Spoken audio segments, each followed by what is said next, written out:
Finalizohet operacioni koduar historiku. Sekuestrohen 3 armë zjarri, 300 fara kanabisi, sasi kanabisi dhe municion luftarak. Arestohet shtetasi që mbante në banes sendet e kundërlishme, me qëllim shitjen. I arestuari, një shtetas me precedent penal. Si rezultat i administrimit të shpejtë informacioneve të siguruara në rrugë operative, se një shtetas me precedent penal ishte përfshirë në disa veprimtari kriminale, shërbimet e Komisariatit të Policisë Përmet, në bashkëpunim me shërbimet e stacionit të Policisë Këlqyr, finalizuan operacionin e koduar historiku.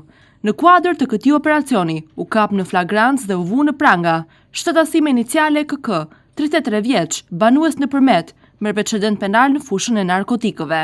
Nga kontrolli në banesën e tij, u gjetën 3 armë zjarri, 1 kalashnikov dhe 2 pushk, 300 fara kanabisi, sasi kanabisi e dyshuar e poseduar me qëllim shitjen, si dhe 4 krera dhe fishek luftarak. Armët do të dërgohen në institucionin e policisë shkencore për t'u nështruar ekspertizës, nëse janë përdorur në ngjarje kriminale.